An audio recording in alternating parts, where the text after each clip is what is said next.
recording our meeting, and we will be broadcasting to our audience online. And with that, I will defer to the chair. We'll see our audience online if they're there.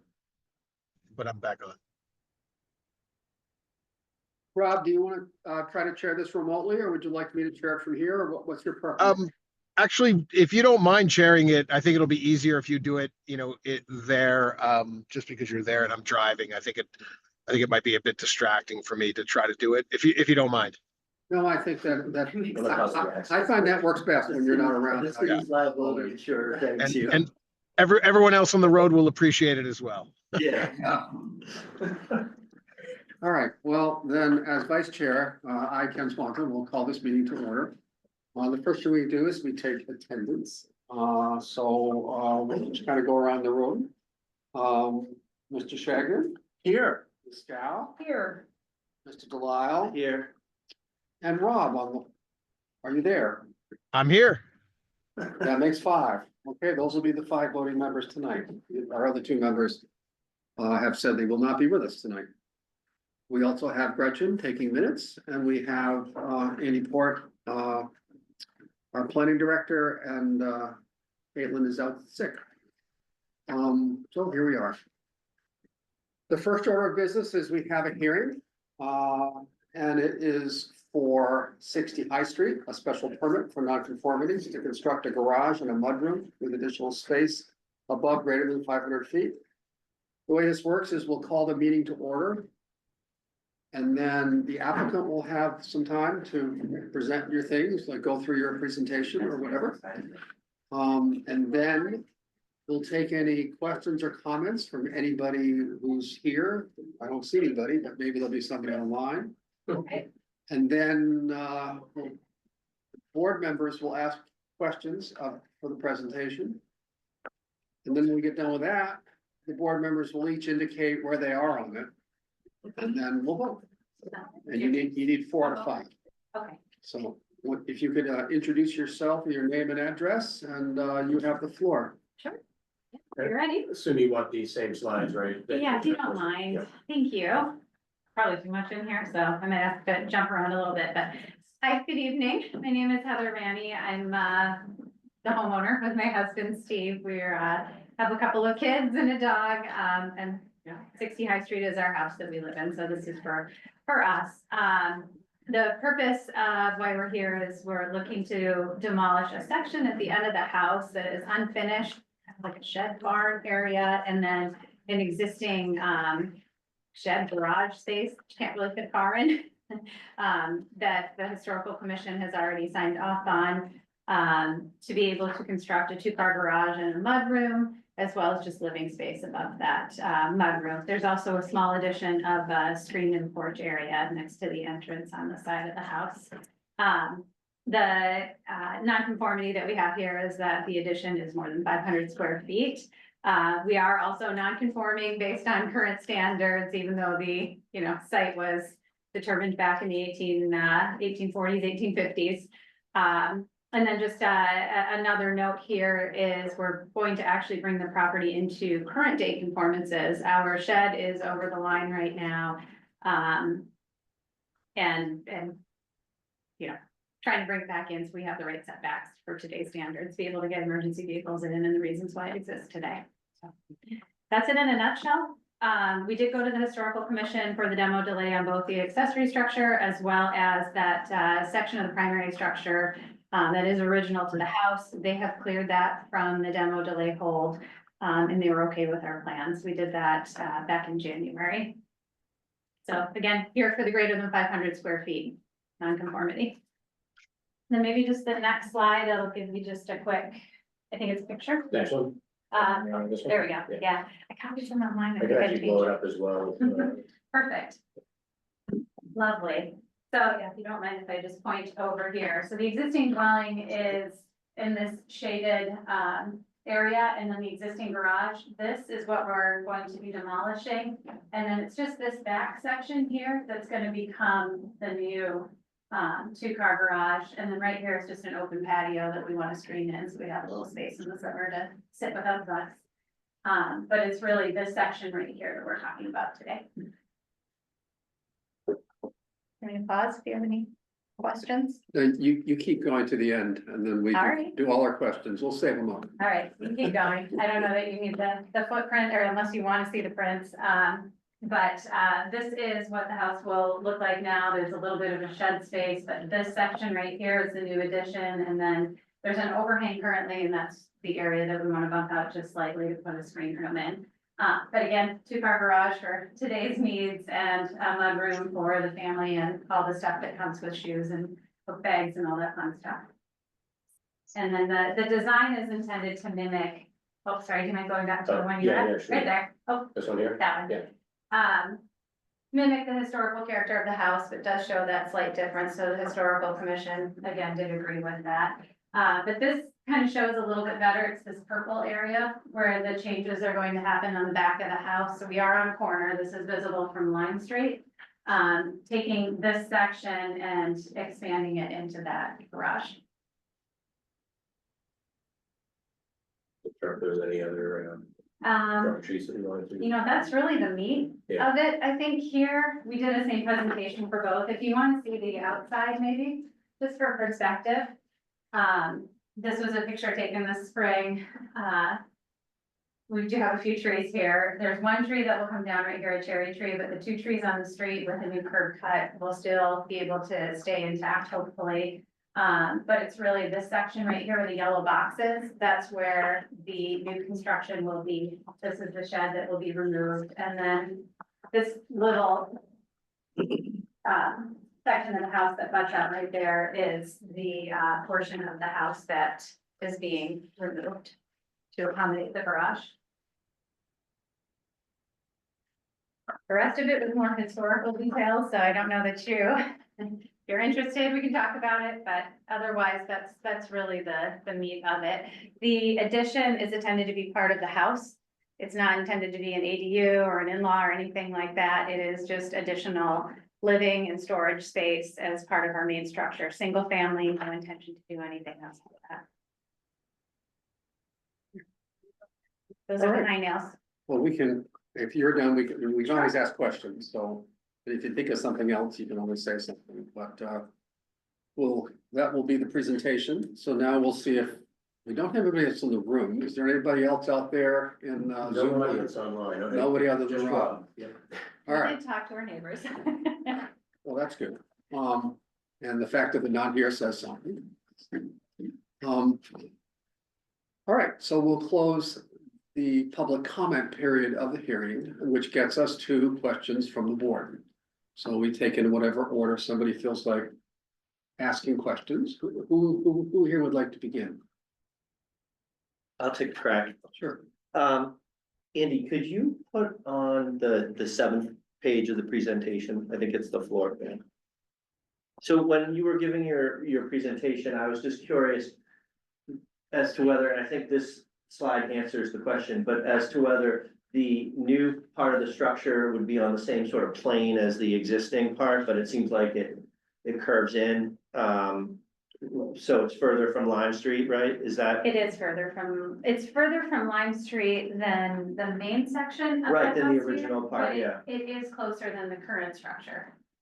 Just. Oh, yeah, no, understood. Yeah, no, I was It just is, yeah. curious about whether the mass of the new part of the building would be sort of on that same plane as the side of the existing. No, And you it's, get like this one, like, wall that just kept going, but I can see that that's not the case here, so that's good. yeah, no, it's a good question. That would be one long building. It's actually in on both Right, sides. okay, We kind of centered it that way, both to give us a little more space to sure. do activities in the Yeah, yeah. backyard and to break it up a little bit. I don't have any other questions for the moment. I just have a question, and I probably know the answer to this because you went through the historic commission already, but the materials that'll be used, you said it's designed to look like the addition is part of the existing home, Correct. so it'll be the same type of materials. It will have the same look and feel, absolutely. So the same type of siding. Now, if we use a composite or wood, we're still determining what we would do on the addition, but it will have the same look to the eye as you walk up to the building, yes. And the windows will also 6 be. over 6, yeah, absolutely. And when you talk to the neighbors, none appear to express any opposition or any concerns? No, we talked to them before we actually submitted it, to make sure that they were okay. Our direct abutters, the only question that came up from a neighbor across the street was just how long is the construction going to take? It was a very lengthy street process last summer, and I think we're all weary of construction Yeah, trucks, sure. but, that was the only comment. Thank you. Check. Yeah, got a couple. So I think you mentioned there's a new curb cut. Yeah, I assume that's already gone through planning board or whatever. It Not doesn't go yet. to the planning board, public services, Still would, after? if there's any adjustment, that would happen with public services. Okay. Yep. Do you know the size of the existing house and what the size of the house will be after the addition? It's In about square feet? 20 I think it's around 2,800, and it'll be around maybe 3,200, I believe. I'm sorry, I'll have to dig it up, but it's an increase. And it looks like from the plot plan, the primary front yard would be lime instead of high. Do you know when they did the? Yeah. When they did the matrix, do you know if they assumed lime was the front yard? It's interesting because we are, go ahead, you can answer too, but. No, guys, we typically use the longer lot line. Because, Longer yeah, one. even though the front yard was the front was established in the 1800s, technically with today's zoning, it's line. But we have two fronts and two sides because of the corner Right. versus the front and the back. Yeah, and I just noticed one of the side setbacks grew, and I assume it's because of the Yep. existing garage Goes away. goes away. Yeah, Correct. and that was closer. All right, and then the other thing I noticed was that the lot coverage is, it's written down as 25 today. Mhm. I'm sorry, 25 is dimensional controls, 23.4 is today, 24.5 will be the final. Yeah. It's, just in looking at the hash marks, it looks like a lot more space is being taken up, but, So part of it is because you have to subtract this and okay, this. and the right whole here. garage. Yeah. And that is, More than, it's kind of hard to believe. yeah, We do have the certified survey. I believe it's in the package, if I mean, not. we can, confirm with the zoning administrator, but obviously the zoning administrator would look at this and. it's the only one when I looked at it, Anyway. the eyeball, I was, Yeah. Yeah, I Well, think it might be keep in slide mind, keep in 19. mind that, yeah, there's like a porch in there as well. There was a porch before. Yeah. Yeah, so right here actually exists in the current count because it's an overhang. I think it's slide 19 has the zoning calculations of Yeah. front too. Yeah. But I'll be honest, we did this before the change from 30 to 25 and we had to squeeze it all in to make sure we fit the 25. That was an interesting change we had to do. okay. Yep. No, I have no other questions, thank you. Rob, I see you're still traveling out there. Do you have any questions for the applicant?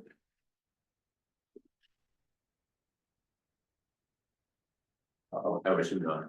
He's in a tunnel. He's in the node. Yeah, Well, I see, mute. he has his mic off and his, maybe he's in a tunnel. The only question I have is, I didn't say it in the staff report, but and Andy, maybe this is more a question for you, but does this project hurdle the level of construction that requires work on trees and sidewalk? I don't believe so, based on the scale of it. It's not creating a new unit, and I don't believe the scale of it, trips the Okay, threshold. that's not a question And for you. just to note, we did pay last year to have our sidewalk redone, so it's Yeah, fresh. Main Street's all new sidewalks. It's fresh, ADA compliant brick. Well, Great job. Oh, are you doing that because of the articles in the paper? No, we wanted it. It was a hazard to walk outside of our house. You gotta read the paper on that, oh my Oh, god. is it this week? No, just the last several weeks, there's a lot of, Uh, there's a move. Confusion. Brick being required in the downtown. honestly, I love that. And I'll be honest, I'm getting over ankle surgery and it has been a nightmare getting around some of those sidewalks. So I was happy to fix ours. We were gonna do it at some point anyways. It was good to tie it into a city project. Yeah. Well, Yeah, I actually don't have any questions that haven't already been asked, so that's it for the question period, unless somebody else has anything. So we'll move on to what we call deliberations. That's where each member indicates whether, how they feel about this, whether they could support it. And at least one of them has to talk about the two-prong test that we use for this special permit. So who would like to begin the deliberations? I can start. I'll start with the two-pronged test. The first one was, no new non-conformity, which we haven't created one. Second one is it more detrimental to the neighborhood? We do take into account scale and massing, and you are adding good sized chunk of house. Good news is, you're on High Street, and most of the houses on High Street are pretty good size. Driving by your house, it's very well shielded from Lime Street. Not to say when you take that cherry tree down, you'll be able to see this, but I don't think size and massing is going to be that detrimental. I think it's a beautiful addition. It'll really do well and fits in well with the home. So I think as far as the second prong, it's safe. And with that said, I can support the application. Thank you, Bud. Who would like to go next? I'll go next. I echo the comments that you've made. I think it's a nice addition. I live in the neighborhood and I have no problem walking by and not thinking that it's detrimental to the neighborhood, so I could support The it. house right next to it's big. There's a big addition. I'm actually honestly hopeful the foundation under the part that we're taking off is just brick and hollow underneath with plywood, and rabbits and skunks love it. It is a constant battle, so maybe we can help the neighborhood Yeah. remedy some of that. Coyote urine. Oh, not kidding. You can buy it online and you put it around the edges of the Does that work? property because the skunks smell of predator. I will take you up on that. It works. They used to love under our porch too. That is, thank you, that's good tip. No wonder they're in my neighborhood now. They do it someplace easier. Yeah. Mr. Delisle, do you have? Yeah, I think, when I was looking at the plans in sort of two-dimensionally, I was a little concerned, cause it looks like, it's like a perfect mirror two-dimensionally, but looking at the way that it's squeezed from, both ends off of Lime Street and then off of the back, lot line, it's probably gonna be okay. But that was my only concern, but it's not enough of a concern for me to believe that it's more detrimental to the neighborhood than what currently exists. So I'm in support of this plan as well. Thank you. Rob, are you back with us at all? I'm Right. back with you guys. Oh, excellent, excellent. I don't know how much you may have missed, but we've gone through deliberations and we're up to you. I apologize. I just converted from my phone to my desktop, and have you guys completed deliberations, you said? We've gone through 3 people. You are number 4. Yeah, no, I feel that the application certainly, and it's appreciated to the applicant that she and they had polled all of their neighbors in advance. It's obvious by the absence of any opposition that there is, certainly significant planning and it's met with some favor by the neighbors, or else we would know otherwise, and that goes a long way. I feel that the applicants, in my opinion, meets the criteria. It's certainly not substantially more detrimental than existing conditions. It's thoughtful, and it's consistent with the architectural massing and integrity of the existing structure, which is also appreciated, especially in a place like this part of High Street. So I too can support it. Thank you, Rob. And finally, I want to echo somewhat of what Mr. Delisle said. When I first saw your drawings, it looked like these 2 pediments that were both coming out the Lime Street in the same way, but to have one of them set way back, and also you're set in the back too, it's much more narrow. Otherwise, it would have been a lot of massing, but it's not. And I think I too agree. It's a very pretty house, and I can support this application for all the reasons my colleagues have already said. So with that, we will look for a motion to approve this. I'll make a motion to approve the application for 60 High Street, ZNC 25-1. And no, we got no sidewalks and stuff, so, no adders. It's been No moved. addendums. Is there a second? I'll second that. All right, it's been moved and seconded. We'll go around the table. Mr. Shagnon? Yes, Ms. Scow? Yes. Mr. Delisle? Yes. Rob, He's gone. you back? He's gone. oh, he left. He's gone. All right, I will support it. 4 will get you there. So it is unanimous. And if Rob, if you chime in very soon. If he's still there, is that old? Well, That's, that's- no, that's looks like the general audience, oh, interesting. Rob, would you like to vote? Rob, are you still there with us? Yep, I'm here, guys. I vote yes. Thank you for All right, promoting me to the all right, panel. got 5 votes. It's 5 votes. Thank you, Rob. All right. Yeah. So Sorry. with that, we will close this topic and thank you very much for coming down and good luck with your project. Well, thank you so much. I appreciate it. All right, so that's the last hearing, the only hearing we have. Next meeting, by the way, we have, I think, 4 of them, so it's coming back. So with that, we have, the minutes to look at. They were very short for the last meeting. Very. Would somebody like to move their acceptance? I'll make that motion. Okay, it's been moved Second. and seconded. All right, are there any discussion or any changes to the minimal minutes? All right, all in favor? I, Aye. Aye. All right, it is, we have 5 votes for that too. Good. All right.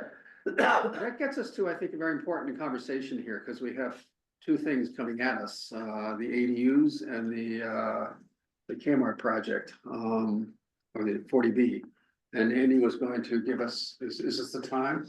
sure, I'm happy to give a brief overview now of each of these and just answer any questions you might have, or obviously just begging people, like, just make sure you feel as possible when you see these things going forward. So, ADUs, I guess I'll do that first.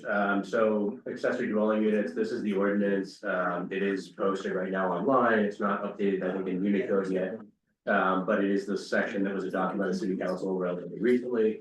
As you can see, this was the last reading or vote of the council was on January 27th. So, so this is the ordinance. I'm not obviously doing everything verbatim, but just sort of a quick summary. It's obviously, in addition to doing the usual sort of things we talk about in zoning, we have to comply with the new statutory section, which allows accessory dwelling units as of right, in single family zoning districts, and here essentially for single family, uses.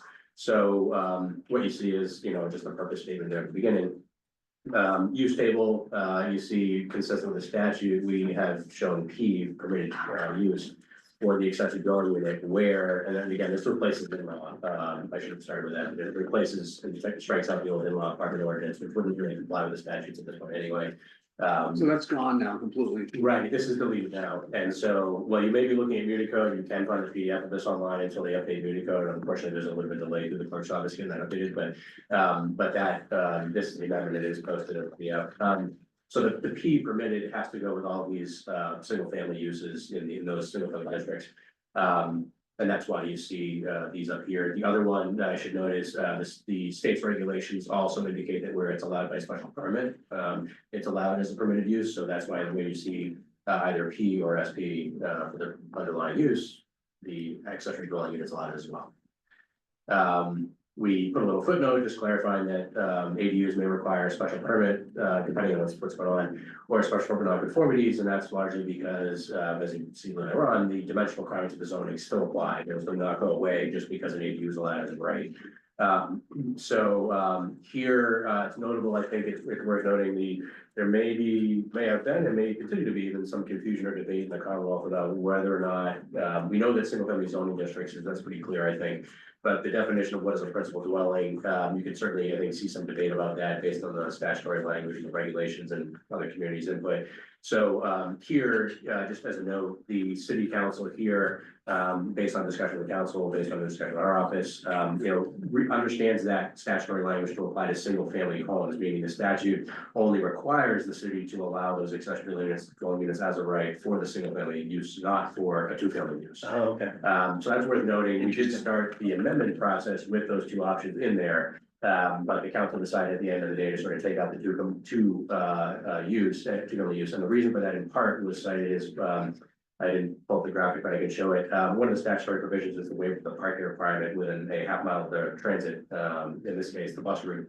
So as the bus route's going through the city, a half mile, anything within a half mile of that, which is a, suburban area, That's a lot. waive parking. The whole And, city. The whole city, right, yeah. so that was one reason why the council had elected to, even though there was discussion about incorporating two-family use to take that one out. And somebody with a giant condo can't put one in either, right? I mean, Actually, so that's interesting you asked that question, so, I was gonna ask, all these half houses that are condos, yeah, so the way that it's a little bit funky, the way that works based on the statutory language and the zoning here, and obviously we'll see case law, I'm sure, coming out, different things, but.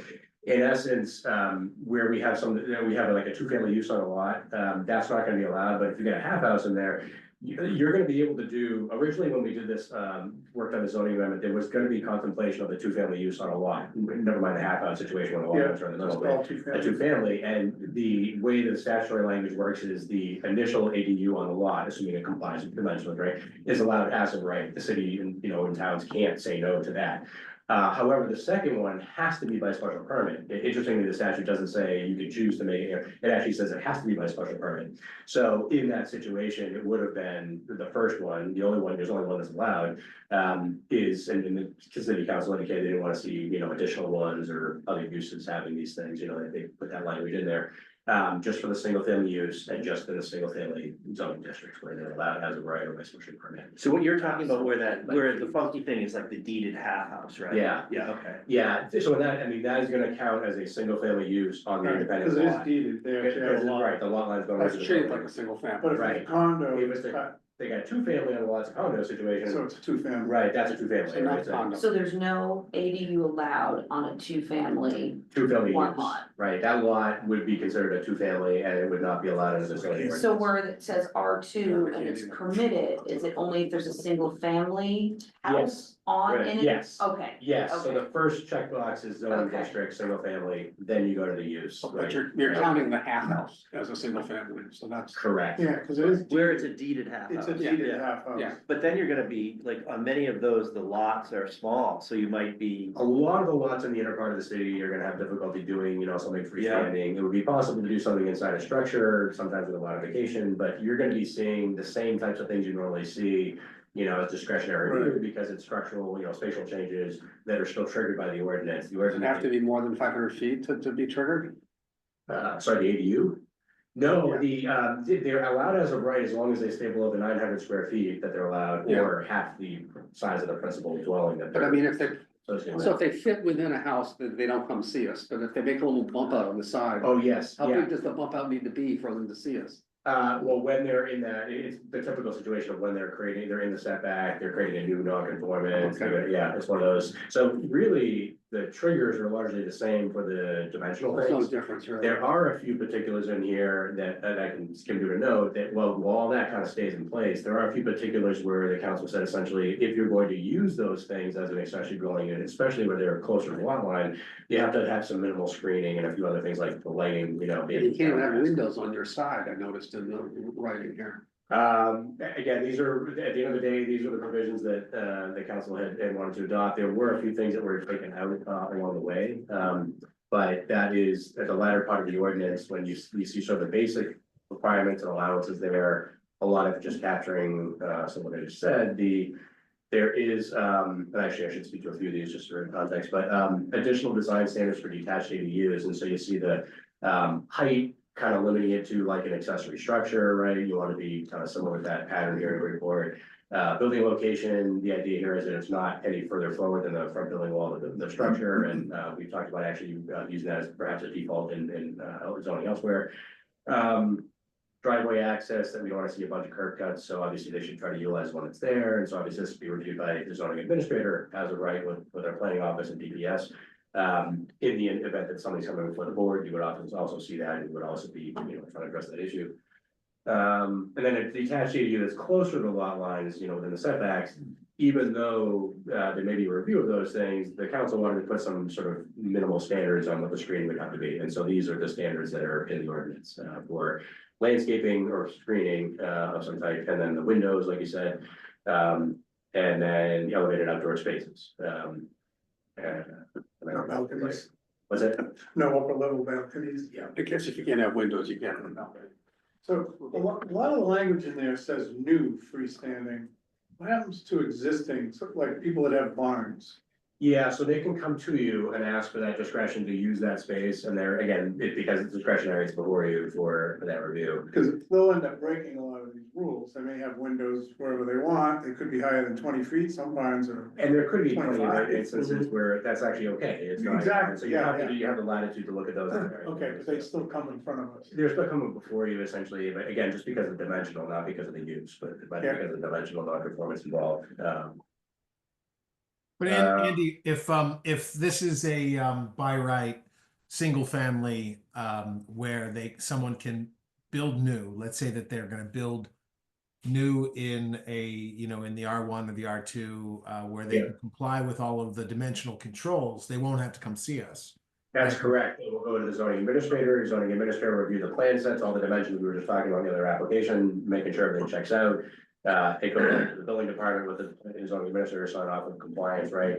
But it's actually a distinct ADU permit now because the state wants people to track those, with the assessor's offices. So in essence, we're having a different designation for these, rather than like a standard building permit or, permit path, it's got its own unique color. But yes, they would not come to this board.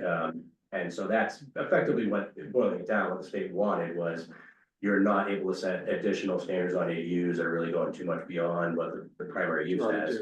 That it's essentially unreasonable to do so, and if you want to have those things, those standards should also apply to the primary use. So in essence, it calls the dimensional requirements. It does go a little bit further here to put a little minimal screening and, contextual things for butters.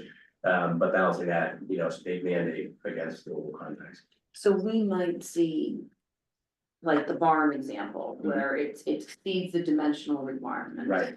And they wanna use the barn for an accessory. Even though accessory it doesn't dwelling. meet this, right? Right. Right. So we get to say. But it's sort of like, what if they're not doing anything to the barn, right, That's other than wanting to use it as a Right. accessory dwelling? Right, You know, now, I can see, of course, the landscape provision being triggered here, right? I think unless there's a really egregious sort of thing going on there. I think generally speaking, the context here is it's not reasonable necessarily to say no to accessory dwelling unit where the structure's already there and there's not a substantial adjustment happening, really. They might need a second form of egress because it's a standalone unit. It can't be sold off from the primary unit, but it is a standalone unit. So some of these units, if they don't have another access, they would have to provide another one. They might have been connected to a, original. I don't know what the situation would be in a given instance, but generally speaking, I think, and we've talked about this in your report, of course, like allowing carriage houses to be used, better long-term use. There's always pros and cons to a given instance, but here the assumption is that, with mitigation or review through this process that we have, that it wouldn't be unreasonably denied if they could mitigate or address, And that's up to us to decide, Yeah. and is there a standard? Like a test? So I guess I would say two things with that. One is you get the sort of standard test with the usual review process, the special permit, not more detrimental and all that.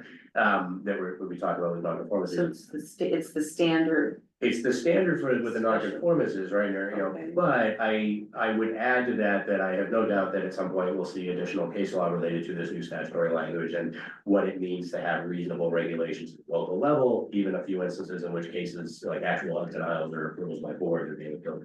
I think most of it will come down, a lot of it initially might come down to things like what's a reasonable regulation that, for instance, the driveway access, we say here, we want to have it. Right. That's not like, we don't really have another driveway curb, I don't consider it so a lot, but it's a language that only applies, is only written right here for the EU.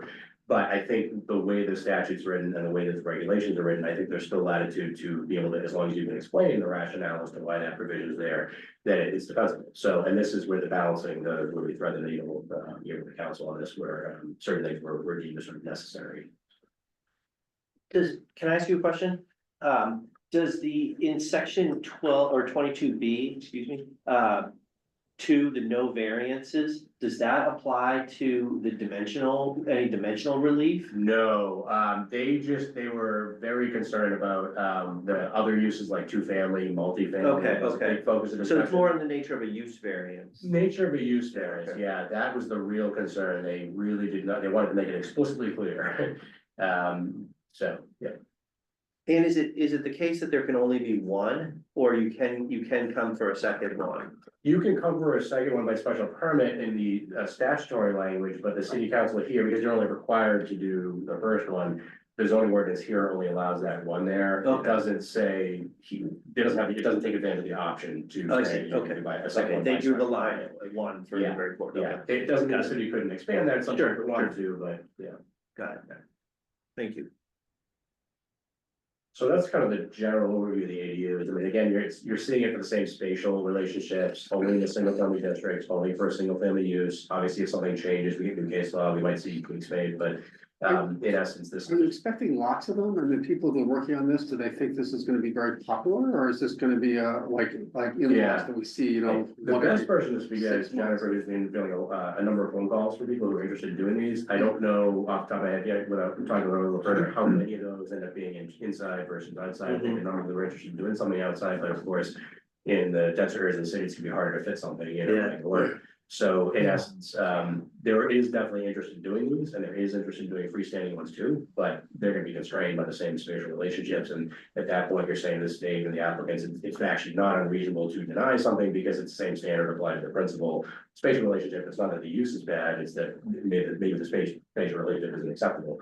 So, and you have the discretion to approve it, but you can also say no in that context, as long as it's reasonably, you know, dependent in the decision. So, Okay, All Yeah. in-laws will come to us as this, No, so we don't use the term in-law. I know, Yeah. like if someone was gonna make an in-law they'll apartment. do In a this. non-conforming, yes, yeah, in a Okay, non-conforming. so it's actually somewhat more lax, it's easier for them, Yeah, I mean, this, because you don't have to have a read. yes, the legislature wanted to simplify As the if they process. in a Yeah. couple of ways. It's funny because Well, it they used seems to like come it's before us. simpler for that, Once. in that context, but it's more sort of. In my opinion, it's more restrictive than what I thought we were gonna get with respect to like, outside ones. Oh. New building ones. Oh, okay. Yeah. Yeah, I mean, I guess most of the discussion, there was a lot of desire to not have sort of like special, you know, larger structures in the places where we normally expect to have smaller accessory structures Mhm. today. Mhm. And so a lot of it revolved back on, you know, having the same spatial relationships everybody can expect around their, you know, neighboring abutting properties. And you still have the same 25% lot coverage, so you know, people who are close to that can't put one outside. Yeah, I mean, if you have a larger lot out in the west, it's an easier time fitting a freestanding one. Yeah. Good. You don't see too many in the south end and No, north end. Yeah. It'd be chimneys. maybe. Unless they're like barns, or maybe like Yeah, within the well, that's house. the Or thing, is it yeah, in if the you have house? existing I think barns there's some within the house. There will be some like that. or yeah. bump outs, yeah. Yeah. Yeah. All right, wanna move on to the other one? Yeah, so the comprehensive permits, again, there's a whole number of things you can sort of unpack about this, but I guess the quick, I think it was, we wanted to do is have a conversation about. What the board typically does. is something- Can I just ask one, just a lead up question, Yeah. not to cut you off, I apologize. No, no. What is the current status of that? So I'm actually going tomorrow, there's a meeting with some of the state folks just to check out that particular project, so I'll see what they have to say at that point, but they're going through the typical process with. That they do with the state, and they do for the financing end of it, the sort of site eligibility, it's a bunch of, you know, bureaucracy, essentially, but it then gets right into the ZBA, so I would expect maybe sometime in the spring, it could be March, April, maybe not very at this point, depending on where we are. To see an application, but I'll have a much better idea, just check them tomorrow, where they are with their schedule. But based on everything we know, we have no reason to do anything before you within the next month or two, maybe, you know, it's hard to predict, they're not obligated to come forward. But that's the soonest I would expect is like a month or two out. And you've seen the concept plans, I think already, you sort of familiar with that in general, so. You're down to the usual things, I don't know if you want me to summarize briefly a few highlights of, you know, things that. Yeah, if you don't mind. So, and I think Rob's been through this, at least, once before with the Woodman Way project years back, but it's been a while, this board hasn't had a 40B in a long time. You know, communities have different experiences, we've been trying to stay in the safe harbor status, we did a pretty good job trying to get up to that in the 40R district, we got there, and then the new census numbers were rolled out, and so. Our denominator of the subsidized housing inventory ratio, you know, increases, and so, but we went just below the 10% again, and so we're trying to get ourselves back, and so in essence, one thing to note, is just that the context, because you know, just larger context, you don't always deal like this. There's a development agreement in place, and that development, this is all on the website, by the way, you can distribute more if you want to read the lengthy documents, but. The development agreement that was established is essentially a layer over the comprehensive permit process, because the comprehensive permit process is essentially a waiver of all the local regulations. And, you know, in some, unless there's a sort of a significant, you know, or notable public health or safety issue, if the assumption is that the project is gonna be approved and mitigated in some way to the conditions of the permit. Not that it would necessarily be denied unless we're in a so-called safe harbor status, and unfortunately, we don't currently have that status, but. The good thing about the development agreement is it helps to codify as a separate layer that I would say describe as sort of insulated from the 40B case law, and the weaknesses in that statute. That, you know, it's a separate layer of contractual protection saying that they'll commit to things like the affordability of the project, being rentals, which here is very important because there's a sort of a unique provision in the 40B regulations that gives you credit for when a project has 25% of units that are actually deemed restricted as affordable, and the entire project is rental, you get credit for all the units in the building, which is what we've been doing in the 40R district. We made a choice years ago to go up to 25% as the mandatory requirement there, specifically because we knew it was something I was very conscious of, knowing that if there were rental projects, we would get credit for all those as well, and then the subsidized housing inventory. So there's a bonus. It's not the primary objective. The primary objective is credit for housing, but the secondary benefit is you get credit for all those units. Credit against the 10%. Yeah, 10%, Yeah. correct, yeah, Okay. yeah. So the 40R district is really where we've been increasing our percentage over the last couple of years. It's because they rolled out the 10-year, it's every 10 years, they use the new census numbers, they were late a little bit, you know, actually applying them, but that's why we went below 10. We were at 10. So, so unfortunately, it doesn't have safe harbor status, and so negotiating sort of, you know, with all this context in mind, the mayor was doing his best to codify, you know, minimal standards of things that would be, you know, essential to the city as best we could. And so that is a layer of protection, so to speak. It doesn't change your authority, you know, in that way, but it does provide some context, and it is intended primarily, I think, to focus on the benefit of, while the redevelopment might be happening there, and it might be a little denser than we would have, at least making sure we're in safe harbor status, which I was as a land use planner, I think is extremely important, particularly in places like the downtown. So, you know, to me, it's a good thing. You know, I'm not saying this is a size building we would normally permit, you know, the city, we would normally rezone for something of that scale necessarily.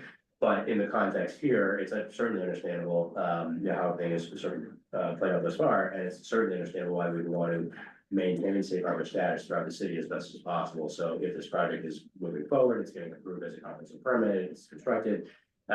This is going to provide us that safe harbor status for quite a while because we're getting credit for all the units in the building.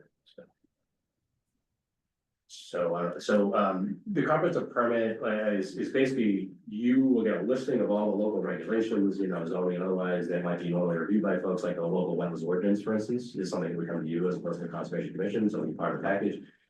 Here, we don't have any wetland areas really, but basically they'll list all the waivers they need under zoning. We'll see if we see anything that's discrepancy, we can call it out if we see it, but you'll be asked to grant those waivers essentially in granting the approval of the project. And we'll of course have some back and forth over the reasonableness and the necessity of, you know, having waivers or variances for any of those particular things. But in essence, we're all, I think, familiar with the project representing the plans. And that's what has, at least thus far, in my knowledge, been submitted to the state. So, so given that that's the scale of the project, you know, and all these other facets of it, you know, if you're doing a peer review, I'd only expect a peer review for a project of this size. Planning board does this more often with their projects, you know, on scale, that I would expect a peer review of things like traffic. You know, confirmation from public services about water and sewer, you know, make sure we have the capacity. I don't think the plan condition, but there might be questions about our decision, for instance, might be more clear about what the minimum upgrades have to be around the area for piping and, you know, things like that. Not to take jurisdiction from public services, but to make sure that the project is bearing the cost of improvements that might be, you know, its place. Required, yeah. Yeah, so, So is that something we actually kind of hold their feet to the fire on? Are you paying enough for water and septic improvements? I think it's for the physical infrastructure, so we're not really talking about betterment fees, things like that, but more so if the pipe is undersized. For the stuff on their lot. Well, I Or was even even in the right. Get it to the Right. line, Right, in the Yeah. right way, so the argument being essentially, if for, the city would not be for any reason enlarging the size of the pipes and all this stuff, right? So why would the developer not absorb the cost of those, you know, improvements in the right Yeah. way to make them, you know, just like Waterfront West with pipe connections to the sewer system, you know, it's got some upgrades that are needed, it's, you And are know. those in the development agreement, or that's been waived, or it's up to us to? There is some basic, as I recall, there's some basic language about that in there, but here the assumption is, and this is really the place to do it, is that the ZBA will. So we have to ask for that sort of study. Yeah, so yeah, there are things that I was focused on, you know, the utility, you know, infrastructure, and I think that largely should be coming from our own public services folks, what they think it works, doesn't work. If they need a consultant, we need a consultant, that we have a civil engineer we typically use for the planning board.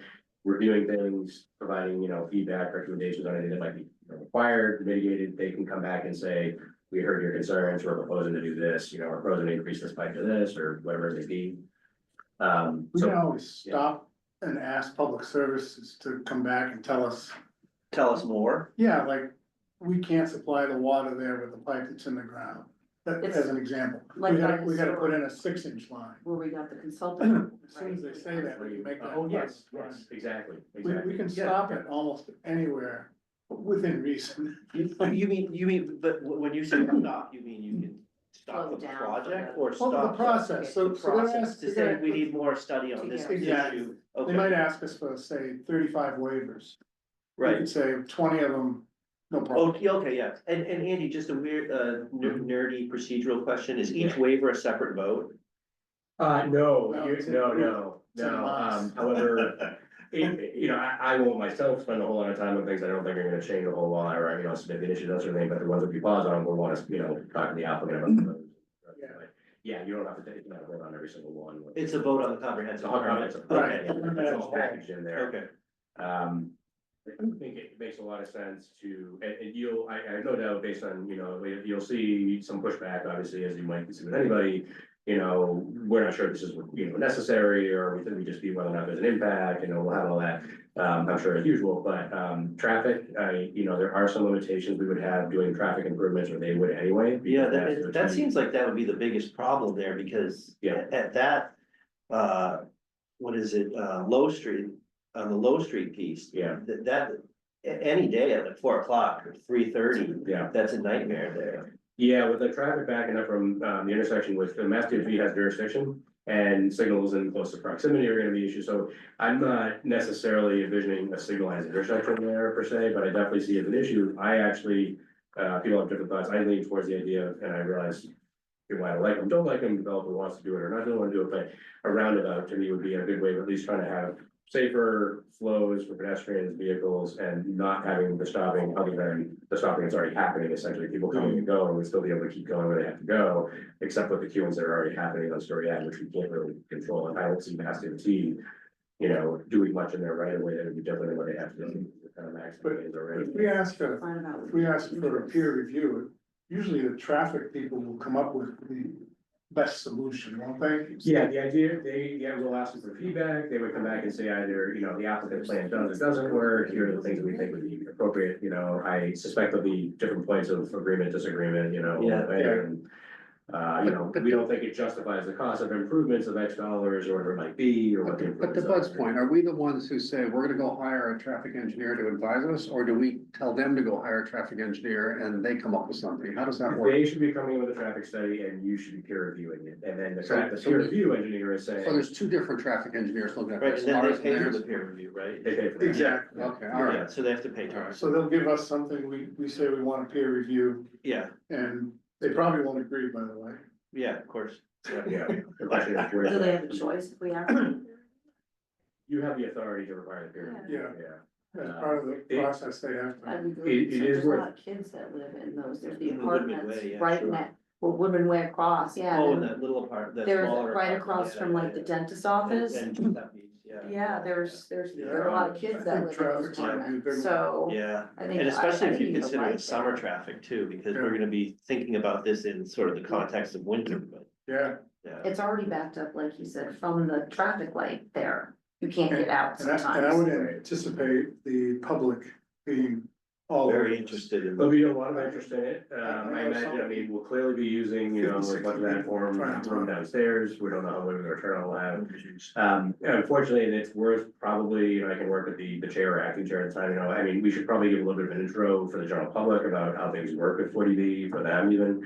I was gonna reach out to, I didn't have a chance to do it today, but, reaching out to, I talked to the mayor's office, legal counsel, being here to assist, the process, but, just understanding that, a few things like the time frame. There is a statutory time frame for this, like other permits, this one has a different one than, unfortunately, had the statute, the legislature has to give a different one for everything, so.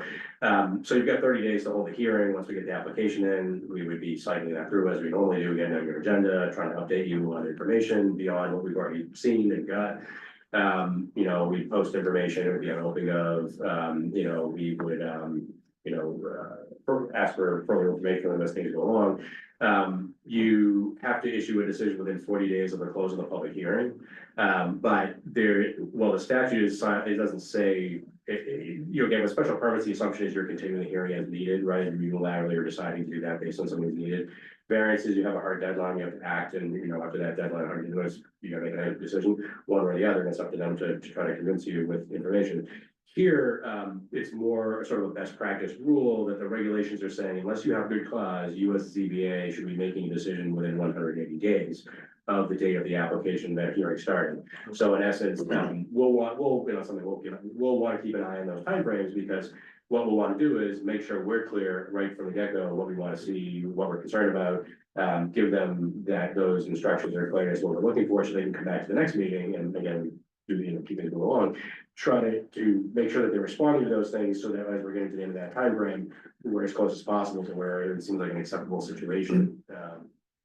So we can ask for an extension. You can, yes, yes, and it doesn't mean that you couldn't extend longer than that, it's just that We've had several where we've it's agreed. indisputable under the regulations at 180 days, right? Right. Yeah, you can, and certainly they can. Especially by that time, you're usually pretty close. Yeah, I'm guessing you see eye to eye on 95% of everything. 6 months is a long time. It is a real long time. I mean, if you did 2 meetings a month, that's a lot of meetings.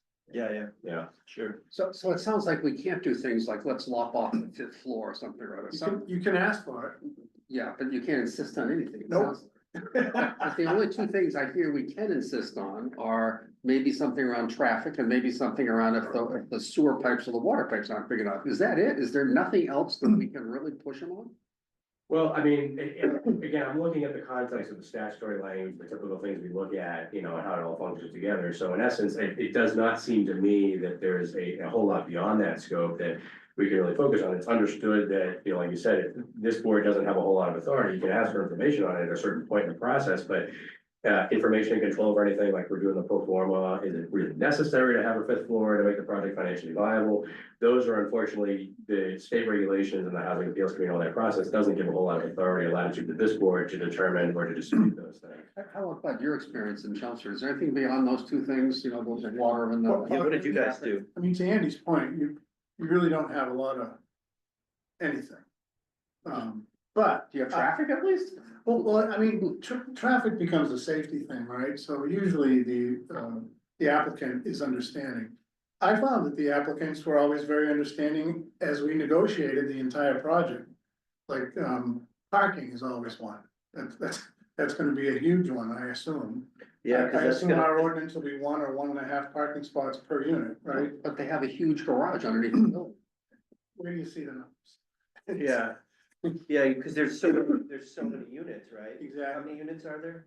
212 right now. Yeah, So so, that could be over 300 parking spots. yeah, you're talking How many about, spaces do they have right now in their plan? I forget the total amount, but again, it's basically just the entire that building is all parking. right, so it's So like sometimes you one might- floor.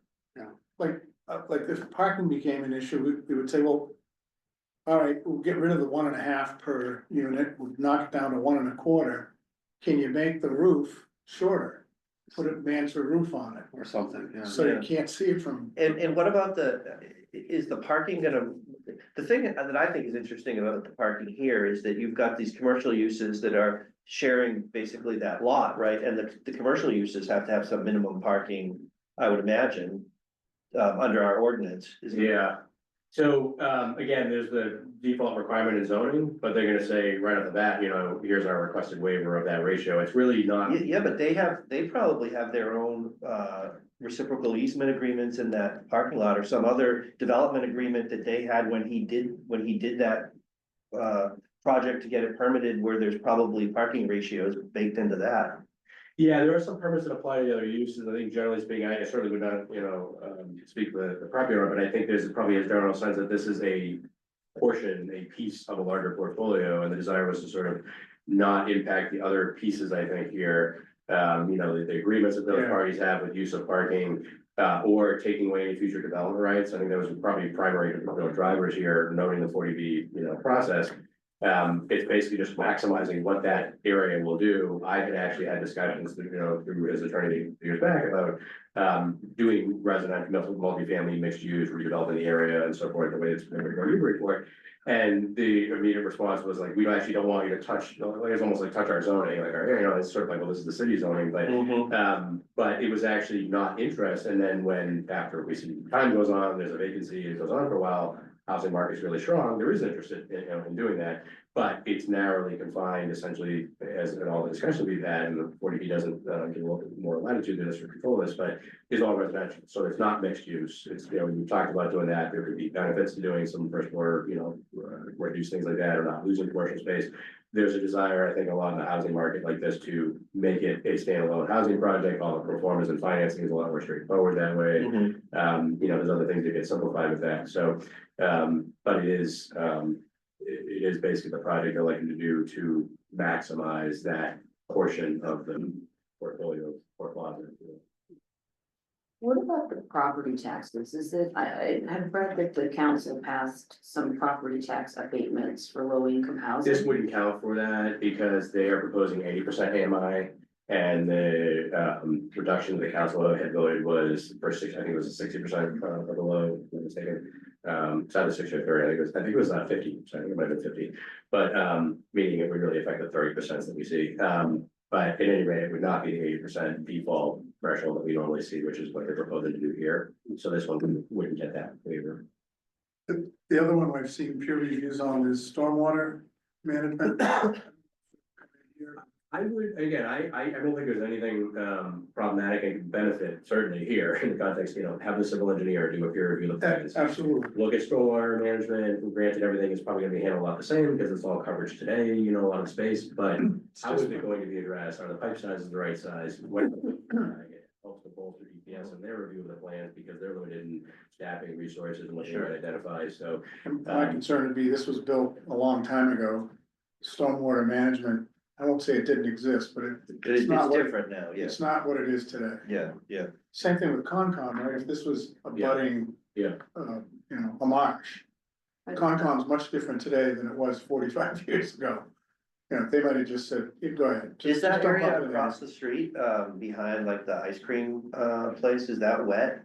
It's wet back there, Yeah. yeah, but I just sort of acknowledgement of that by the landowner, nobody's really expected to develop further back, it's the idea is trying to do something towards the street. And that's where the only place in that lot you could do it. Oh, on that other lot there, thinking there's They'd like to do something, I wasn't comparable, certainly not this size, but something more akin to like what you see down at like 1 and 3 Boston Way, something more like that. But they can't use the back portion largely, Are you talking about land on the south side of Low the Street? wooden piece on the south Yeah. side where Haji's is, the back piece, yeah. Are there green spaces at all as part of this project? Good question. So there's a little bit of slivers around again, because most of the site is just becoming a building massing. Yeah, There's some ground level landscaping around the footprint of this thing, and there is some upper level space that is really for the residents that are there. We haven't heard any commitment for public access really, so it's really for the residents, it's sort of in between the building. We might see a revised plan when it comes to you, right? Those are schematic plans essentially at that point. But it has some upper levels, on up above the 3rd floor, essentially, or, 2nd floor, there's a, could be a pool, could be outdoor, landscape space, but space for the residents up there, but not a lot of ground level. It's basically a block almost being extruded from the ground and a lot of it's on that. So there's no place for kids to play or anything? Certainly not from a traditional sense outside of the ground level, no. And no sport courts or no? They haven't shown us anything inside the building that might be involved. We certainly didn't see any indication there was any kind of large designation. Yeah, there for should be that. some outside There might be an, exercise room or something. there should be something outside, I mean, that's far away from it, there's no. Right.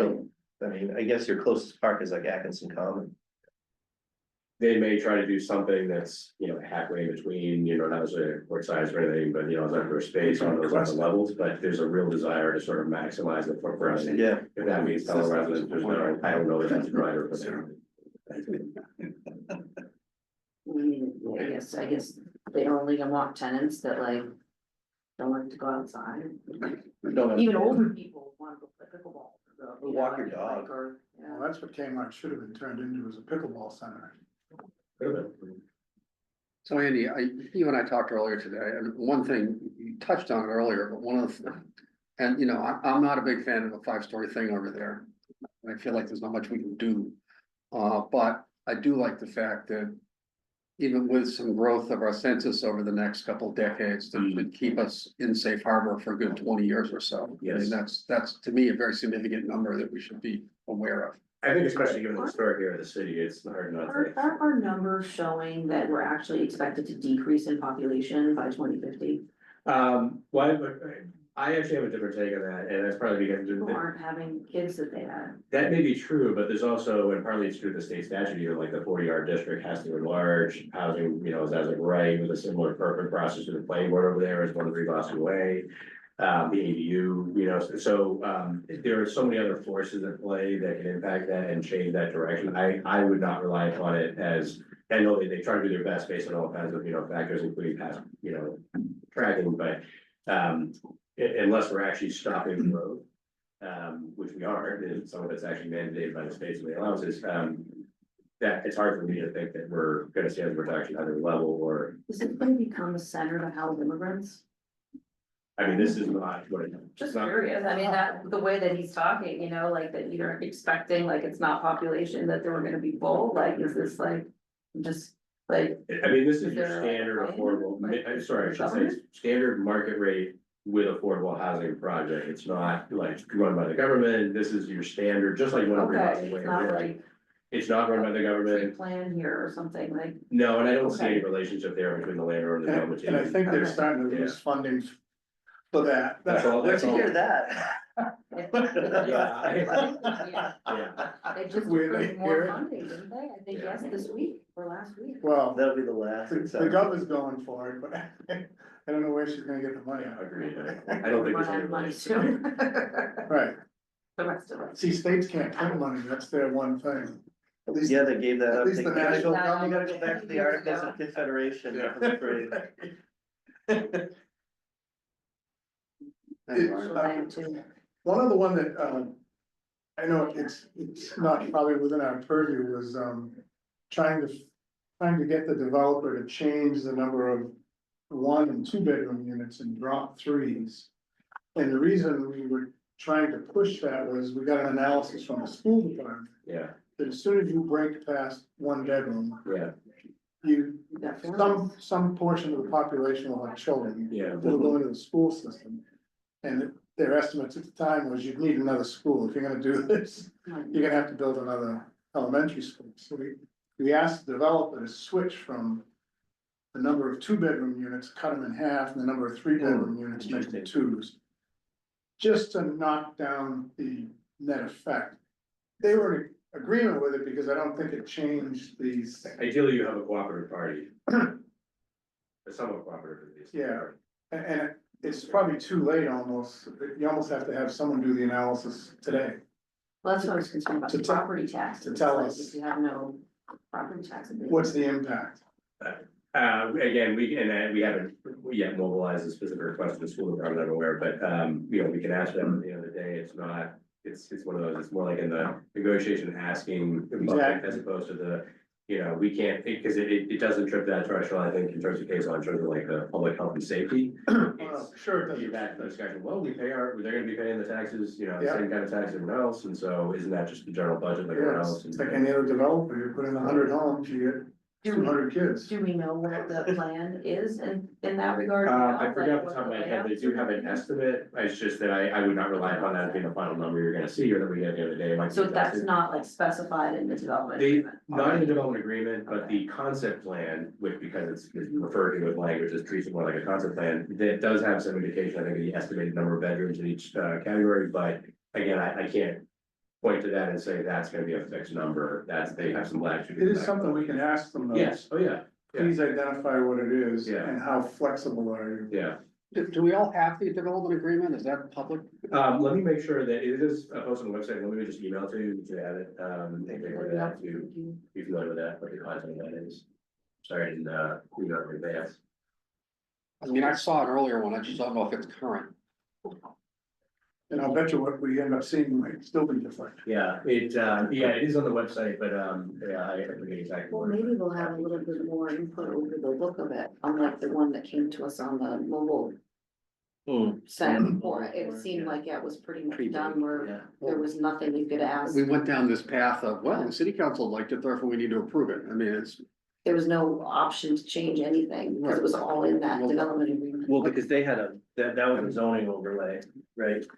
but let's not do that again, just because somebody has a plan that was approved somewhere else, let's not just salute it therefore. The other hand, it doesn't sound like we have much flexibility. Just concerning. I think you get a lot of There's a lot of input from the Yeah, it's very, public too. a lot of it's, There's a cornfield back there there is. behind Hodges, or there used to be. Oh, this farming. There's a lot more wetlands than you can tell from it's pretty wet back there. Soils even, you can tell the vegetation. I think you'll see an impact on this. There are a lot of people looking to move here with kids. There's a lot of there are a lot of legal immigrant families that have moved into Newburyport. I coach soccer and I've seen just the difference between my daughter, 6 years younger than my youngest son. And I have on my soccer team this year, 5 kids that were born in Brazil, 1 kid that was born in Colombia out of 14 kids. Wow. And I talked to them just about cause they're not, but they're not getting the ESL services that they're supposed to be getting. Because the groups are so large, they're meeting in the principal's office because they don't have space. There's just a lot of that nobody wants to say, hey, maybe we need to do something more here, Is the soccer team better? Yeah. It's gotta be. No, not the girls I coach. No, no. No, they Yeah, are. last team, Yeah, the they are. One of legend. Yeah, they're pretty That's good. one of legend. Last night, It's right? completely- Yes, that was a team of legends. Yeah. All right, well, thank you, Andy. Yeah, the only other thing I can, at the time, I think maybe worth mentioning, just so you have in the back of mind, and I can see where it goes, is, I did have a phone call briefly today with the fire prevention officer at the fire department, just talking about, we usually talk about things like hiding locations and fire department access, and the West End Fire Station does not have a ladder truck of 100 feet, which would be the sort of I typical. asked you that, could that ladder get to the 5th floor? Yeah, so So that's They- gonna they do have have to. So we have to redo the fire station that they just built. Well, wait, no, Maybe that they could- is a they huge could redo- problem, because then it's gonna come from Greenleaf Street and get stuck in traffic. they have a ladder, it's just that it's a longer drive, it's the, So they longer relocated. time to.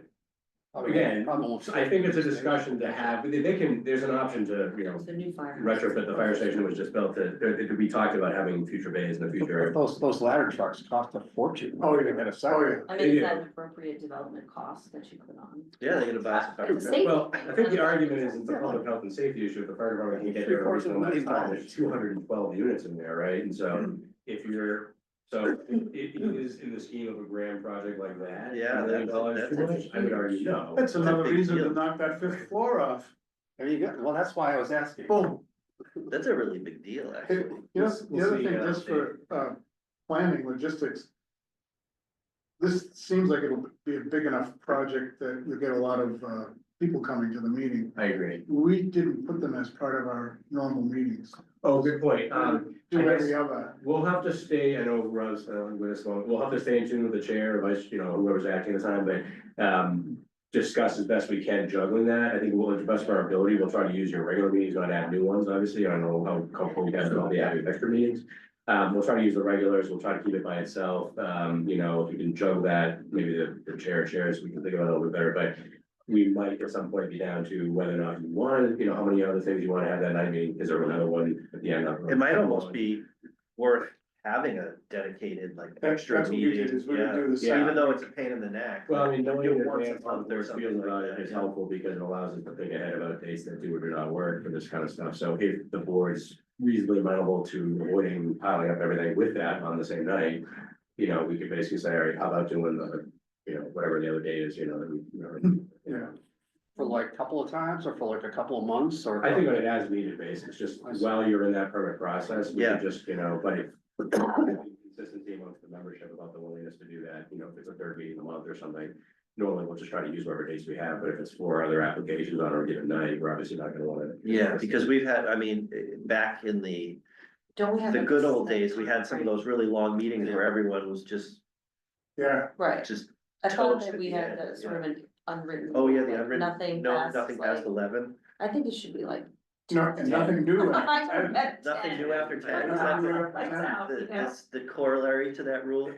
Yeah, didn't we just update that rule, or didn't we just? And we broke it just recently too. I was sad. It was a real quick one, though. Wasn't it for something that went quickly, though? Thank you. Yeah, I think, I remember talking with you and Rob and Caitlin about it, not here though, offline. Yeah. And No, I think we should, We had, just have a that rule. meeting that went past midnight was the one that really, yeah, and we had some thorough discussion about it. Obviously, we have to work together based on statutory timeframes and the boards, acting chairs, what they wanna do. But at the end of the day, we adapt, so we try to just work with these dates, but we get 6 or 8 applications that are normal ones. No, I understand, but the Yeah. board I used to be on, the board of selectmen in the town I was on, you couldn't start anything new after 10:30 unless it was unanimous vote of everybody else. We never got that. City So council does that, they've done it a couple why times. don't we do that? Up to you, I mean, again, we can add and modify your regulations, but again, it all comes down at the end of the day, still to who's operating the meeting and how, you're still deciding as a board whether or not to do that, and the chair and how effective the meeting is. Well, if I'm chairing it, can I do that by fiat? Yeah, you can. Yeah. I'm willing. I'll be the person that. you can doesn't announce it yes. right Just as a we start. dedicated no vote. I'll be the dedicated. We gotta get to Rob on this. I don't know if Rob, you're still there, but. He's not. I think given the fact that none of the board members that night had the ability to chime in and say like, I'm okay or not okay going past midnight. It probably would be good practice at least to check with the other membership before assuming everybody can stay. until 1 in the morning, we went till 12:30, I think it was that night, so. We did repeatedly. All right, We should assume with comprehensive permit, it might take 3 or 4 meetings just to get through the public hearing. Yeah. Yeah. I bet they'll be. Yeah. Oh, yeah. So you just do one till 10 o'clock and you just continue it till the next week. I've been surprised how little there's been in the paper. I mean, one group of 2 people complained. I didn't see much else. And Yeah. I'm surprised. It's- Well, when it's before you might, I mean, that. Yeah, Newburyport's a fantastic place for people finding out about things like 2 days before and then coming out of the woodwork. Yeah, When you say 30 days to hold the hearing, is that to start? To start. Okay. start, you Yeah. gotta open it, Sorry. and then 6 months, right, after that. 6 months, yeah. Okay. 6 months from the receipt. The first hearing. Yes, Oh, is technically, it receipt or the first hearing? 30 days from receipt to hold the first night of the hearing. 6 months from. 6 months from the opening of the hearing Oh, to okay. render a decision. Okay. 40 days after that to, 40 days after the close of the public hearing to render a decision. 14 days, the longest you could possibly go is basically about 40 days to make your decision after the close of the public hearing, and then 14 days to file the city clerk. We don't take 14 days typically to file our decisions. So we would typically try to do that within the 40 days and, entirely, but, Are these all rentals or is there a they're combination? proposed to be all rentals, and that's actually part of the development agreement, because remember, that was key to us with the Getting to SHI. the above the Because 10%. 75% of those units would not count if they weren't rentals. I know we have a lot of lawyers in the room, but can we have legal help at a certain point on this thing? So that's Yeah, why. Andy said that he was gonna have the Legal counsel. counsel to be at the meeting, the hearings with us. Oh, at the hearings. Okay. Yeah, and obviously, if there are things that come up, obviously, working with the chairs, the board members is needed, we obviously try to get additional feedback from council, just like we do with other departments. Okay. Sometimes we're, bandwidth constraints, timing constraints, but we obviously want to have that, so I did actually talk already with the mayor about, it makes sense to have counsel for this type of project and this type of interest, something. Have legal counsel to be, typically have that, because it's a big project. Particularly here, but we're not Chelmsford. We don't do this like a routine. Yeah, it's, it definitely is one that warrants that, so. I mean, some towns just say no and let the land court fight it out. And it's just lawyers and lawyers. But the It almost never, the town's gonna lose at land court. What's the point of that? you file an appeal and Yeah, get the lawyers again. Delay. Andover was famous for that. We can talk about. They made it expensive. They made it expensive, and Delay. I mean, you can almost do that here, but presumably this is somewhat friendly, but they've got a pretty good idea of what we want. So in terms of rental, they're not, no short-term rental, right? There's. No short-term rental, And yeah. what is a long-term rental defined as? Leases have to be more than 6 months, or they can be month-to-month leases? They're greater than 30 days for the, yeah, So it could be 30-day leases. Yeah. I mean, Yeah, okay, no one's that's gonna bother with that sort of, yeah. But yeah, there's an agreement, they would be, treated as short-term rental units. Well, it sounds like a good project for us as far as safe harbor. That's all I can say positive so far. It's, yeah, butters in the neighborhood may not fully, and I appreciate that one too much, but if you're a resident of the city, you understand the character of the city in different areas, you'll Yeah, appreciate the overall. An uncontrolled 40B climate is a mess. Yeah. I mean, really waterfront west, that was one of the threats, right? I'll just turn it into 200 apartments. Yeah, it's hard to imagine them shooting themselves in the foot like that. I mean, if you had that very lucrative parcel, would you do that to yourself? Just put in a 40B? I don't know. You know, sometimes people get passionate about, I guess. Being I think spanked. New England development is probably not that passionate. I don't know. this will keep us from that ever I do happening. like the safe harbor thing, absolutely. I think that's huge. It's the only big positive, Yeah, and that's why the state made the law. Does it satisfy any of the MBTA requirements? It does not, we are satisfying those requirements entirely by the train station by expanding the 40-yard district, we did expand the 40-yard district. We did have a discussion amongst the council about whether to count any of the area over here, or sorry, over here, Newburyport Avenue. And we went through different options, and at the end of the day, the council decided definitively to only do it over by the train station with that district, not doing anything over here. So they would have extended it, is that what they were thinking of, is making this? Like the Kmart site or a bigger portion of Port Plaza, probably end up being Port Plaza or something larger. Yeah, But there's various different reasons for doing or not doing it, but I think you lose a bit of control, at least with the MBTA communities. It's a little bit like ADUs where there's certain things that are overridden, so and have to be a little bit more streamlined, so in essence, I think part of it was a conscious choice to say, yes, there's a development agreement here, there's a 40B. But we want to make sure the entire rest of the area is home rule, local zoning, and so putting an MBTA community zoning district here might have implications going forward, where there's a sort of an assumption that this is relaxed and has some state, involvement and oversight. It's like the 40R, it's like, in that sense, but it's I think it's the right decision to keep the state's, limited sort of control restriction on that train station there, as opposed to moving the two areas of the city where.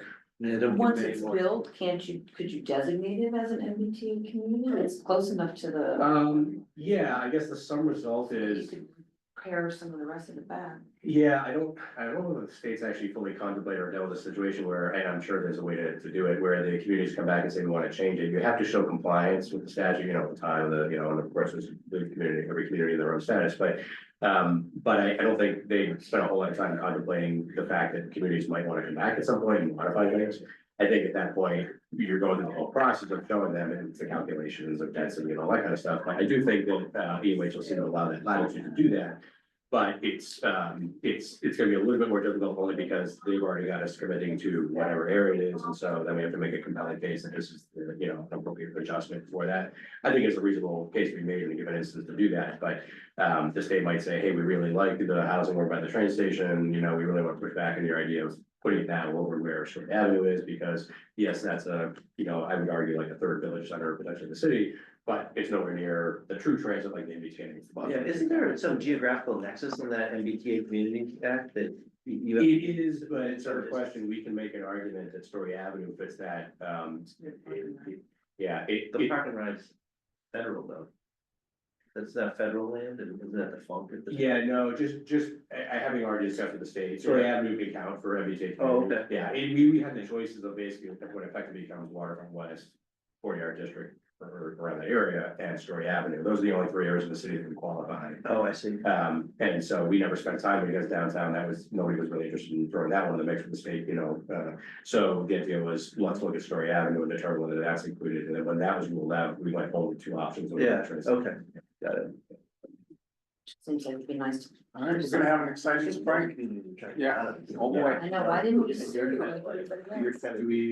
motion? Oh, We already built this. I make a motion to close the. Oh, yeah, let's close the This hearing. evening? Second. Second, we ever close that? No, Yeah.